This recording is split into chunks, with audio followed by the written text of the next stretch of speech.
Hi, what's going on, everybody? My name is Mr. Leong, and welcome back to another episode of the Startup Starter Kit. And we're in the midst of the money management section of episodes where I teach you how to manage your money, manage your finances, and how to track the money that you make. So today we're learning about budgeting. We're going to wrap this up pretty quick, and then I want to move on to some marketing, which should be pretty good.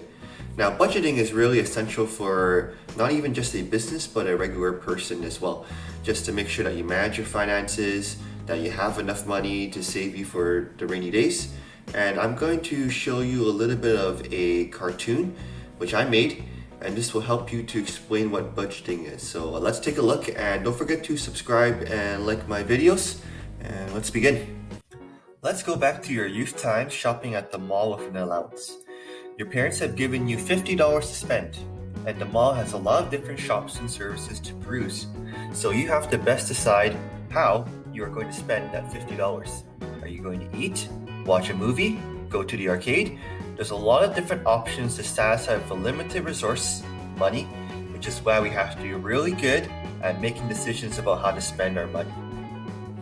This is where budgets can come into play. Budgets allow us to plan how we're going to spend our money and see if we can allocate it efficiently. We need to think about what's our priority, games, food, or other things, and we get to choose between what's really important to us so we can maximize our benefits while limiting our costs. So you see why it's important that budgets are used, and it's going to help people to make financial decisions about what's really important to them and to maximize their benefits. Our friend here has decided to purchase the t-shirt, the meal, and the movie, and this is going to be a total cost of $45 and $5 is left over. That money can be used next time, or this person can continue to look for other things to spend the money on, like candy. All right, back to the PowerPoint. Hey, that was my first time at making a cartoon, so let me know what you think. I like to add these cartoons to make it interactive, and I'll try implementing it even in my lessons in the fall. So, a budget for an individual serves a similar purpose to a business. You want to make sure that you're on track to meet goals, that you're planning, allocating resources, finding ways to limit your expenses, and a budget helps you to get to where you need to be compared to where you are. So here you are, you're trying to find ways to lower your expenses, trying to find ways to make more revenues, and then it's going to help you to meet your financial goals. So planning can make all the difference, and that's why we have budgets. You can create budgets for all sorts of reasons. So maybe you have a master operational budget, and then smaller budgets for purchasing inventory, expenses, cash budgets. So budgets help you to manage your finances and to ensure that you're investing and allocating your money very effectively and efficiently. So we're using budgets to help us meet our goals, to manage our income, to lower your expenses, and to get you to where you need to be compared to where you are. Budgets also serve some other purposes as well. They're going to identify areas where you can minimize and cut expenses and maximize revenue streams. So if you find an area in your company, let's say an income statement, and you're spending a lot of money, we can find ways to try to make ourselves more efficient, more effective, and then in our next budget, we're going to try to lower those expenses. So they set limits. You want to be able to control spending. So at the end of your budget, you're going to have your ideal profit margin. And if it's not enough profits, then you can find ways to control spending, maybe cut spending in, let's say, for example, advertising. If our advertising is a little bit too much, we can find ways to cut it, try to find ways to make more revenues, and identify areas where the company did well and areas where the company didn't do so well. So this is going to be a very important document to help you make decisions. And as I mentioned before in one of my previous episodes where I talked about debt and equity financing, you really want to know how much money you need every month. And this is going to be helpful because when your business is first starting out, you probably don't have a lot of consistent revenue streams. So you need to be able to put enough money to keep yourselves afloat for a few months.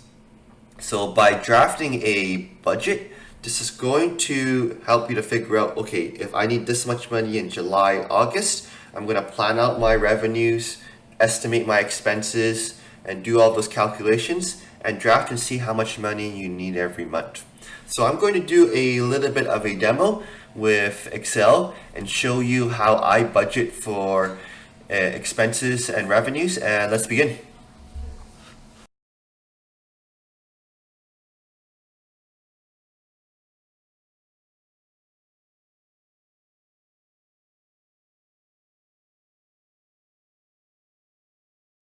Here's how I use Excel to manage my budgeting and to manage my money. So I used to be a manager for a summer camp, and I used to work in the office for a little bit. And one of the things that I did was I managed the budget. I projected the expenditures, predicted how much everything was going to cost, and I actually compared it with the actual cost to make sure that we were under budget and we made a good amount of profit. So I tweaked the budget that I used to use, and I try to make it a little bit more appealing, make it a little bit more user friendly. And it comes down to a few sections. First, the expense account, the description. So with the summer camp, you have to spend money on some things like space rentals. Obviously, you need to have a space to rent. So my rentals is going to go here. Wages, how much I paid to the activity leaders and the other managers. Staff meals and snacks, you want to buy some chips to make them a little bit happy. And these are some expenditures that are necessary for a summer camp. So obviously, as I mentioned in my earlier video, I don't want to penny pinch and cut things, because when you run a summer camp, you want to make sure that people have a good experience.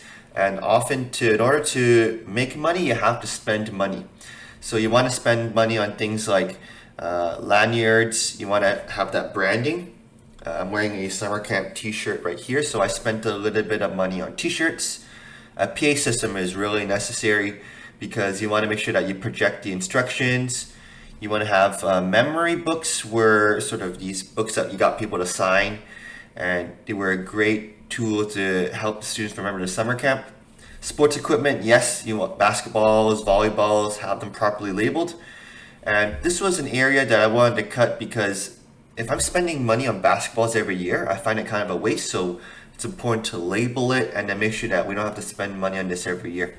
Activities expense was when we went to things like Capilano, Science World, Aquarium, and those are the entrance fees. So that's what I'm budgeting when I'm trying to monitor my expenses. The budgeted cost is how much I allocate towards that expense, and the actual cost is what we actually spent. So in order to create this budget, there were a few things I used. The first thing I did was merge and center. Merge and center allows me to combine these columns and to make it very appealing. So I combined columns A and B. I could also combine A, B, and C here and merge and center, and I have the expense account right here. So I'm gonna go back, and this is my budgeted cost. My budgeted cost is, I'm going to put it back here. My budgeted cost is how much I'm going to budget, and all of this relies on my revenue. So my projected revenue is going to be based on the number of students that come, and this is a pool of money for me to spend money on. So I'm going to write a little bit of a note here. So my revenue is, we had a bunch of spreadsheets over here, like revenue, projected number of students. So that information was connected to this spreadsheet over here. So I don't have that number here, so I'm just gonna make a little bit of a note here. Let's say we have 100 students, and they each pay tuition of, you properly cost it maybe 3,000, and this was a total for 4 weeks. So if we have 100 students, and they each pay 3,000, maybe it's a leadership camp or something, and it includes some services and some activities, and you do it for 4 weeks. Oops. So if you see here that you have a whole bunch of hashtag or number signs, all you have to do is just drag this column a little bit, because what happened was that it didn't properly show up because the number was too big. And you can also decrease decimals a little bit if you just want the dollar sign. A little bit of Excel tips for you.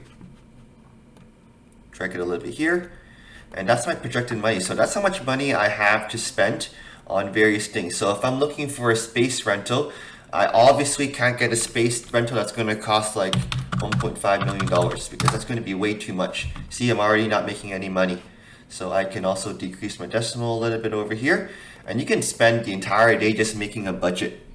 And this is my budgeted cost. So this expenses is going to add up all of the total expenses from here. Total expenses is a sum. Sum means adding of all of these items over here.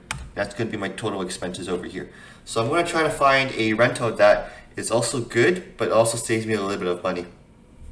So maybe the rental is going to cost $300,000. And you would obviously do research and put it into our notes over here. So look around for spaces, and much like you would for your own business, you're going to shop around for rent and look for places that's not too expensive, but also has a great location and good value, and it's easy to get to from transit. Wages is going to be a wages calculation based on a number of staff. So maybe this is going to be Kerrisdale location. And you can change the color of the font by just clicking this button over here. And this is your notes section over here. Wages may be depending on 100 students. So you have 100 students and you'd have a ratio of maybe 1 to 30 students. So you have 100 divided by 30, round up. So maybe you have 3.33. So you have plus, you have to calculate all of the staffs and when they need breaks. So maybe we'll do 10 leaders plus management. And remember, budgeting is always based on estimates. And I'm a very risk-averse person, so I'm going to be very conservative when I project the salaries and everything. So because just in case maybe we need some more leaders, or maybe we're a little bit busier, or maybe we have more revenues than anticipated because we have more students. So this is a very conservative budget. And just in case that our expenses are a little bit over, I always have enough money to make sure that we have good profit margins. So I'm going to do this for every single column over here, make a budget, and then compare it to the actual cost. You'll see here that maybe we actually get 1 million because we had some students drop out. And then we can look at our actual expenses. So our rentals were the same. We were able to find one within our budget, but maybe we had to pay for a little bit more for wages. So this is our actual cost, and we compare our actual to our projected. So a few things to look at for our budget: the actual expense, the budgeted cost, the actual cost, how much the variance was, and the notes for calculating our budget. Now the variance is the difference between our budgeted and our actual cost. Notice here that since our actual cost was our budgeted cost, there's no variance. But if we had a actual cost that was a little bit too high, maybe that we found a really good location but it cost more than anticipated, this should be a variance. And this is going to be a color as red. So we actually were off because we projected to spend 300,000, but we actually spent 400,000. So this is going to be our actual cost, and obviously we don't like to be over budget. So we can actually use accounting here to have an accounting tab here, and this can help us to present our money this way. So this is how I make a budget. Go through the ones and try to come in under budget. And if you go over budget, this is just going to result in a lower net income. Okay, so let me know if this was pretty good. And you have to think about anything that you're going to spend money on for your budget. Make it as comprehensive as possible. So I included things like telecommunication for phone bills or Zoom calls. Prizes and gift cards is, prizes that we give to the students for good behaviors. So this is a very comprehensive budget, and it includes a variety of things that was based on years' experiences. So it's a very comprehensive budget. Variances is here, notes is here, and this is a way that you can manage your money and make sure that it's efficient like that. All right, let's just bring it back to the PowerPoint and let's wrap it up from there. Okay, hope you found that Excel demo a little bit interesting. So this is how I used budgets to help me make decisions, how I allocated the money, and how you can really use it to meet your financial goals. So a few things that I do when I do a budget. If I do a cash budget, I make sure that my cash inflows the money that comes in from selling things is always more than the money that comes out, because I always want to make sure that I have a reserve of cash just in case I want to save it for a rainy day, much like you would for a personal budget. And I'm always a little bit conservative with budgets, because remember, budgets are based on estimates. The revenues that come in your budget are never guaranteed. So just in case that the revenues that come in are a little bit too low, or the expenses are a little bit too high, I always have a little bit of wiggle room just in case. And I always want to prioritize the most important expenditures. When I look at a business, what are some of the key things that drive value for your customers, and prioritize those. So if you are a service business, obviously you want to prioritize the salaries first, the decorations, advertising, making sure that you have a good space for rentals. So those are the most important expenditures. And I always use variances to see how much I'm off or on by. And the difference is going to be compared to the actual expenditure. So if I'm under budget by 5%, that's pretty good. If I'm over budget by 0.5%, that's pretty close. So I can use these to compare how I'm doing, measure my performance, and then tweak my financial goals or tweak my performance to make sure that I'm meeting my intended goals from where I need to be compared to where I am right now. So that's basically budgeting for you.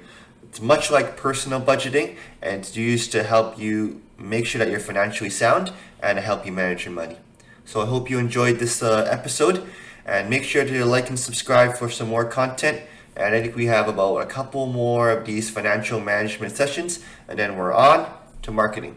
So thank you. Hope you enjoyed the video, and I'll see you later, okay? Bye-bye.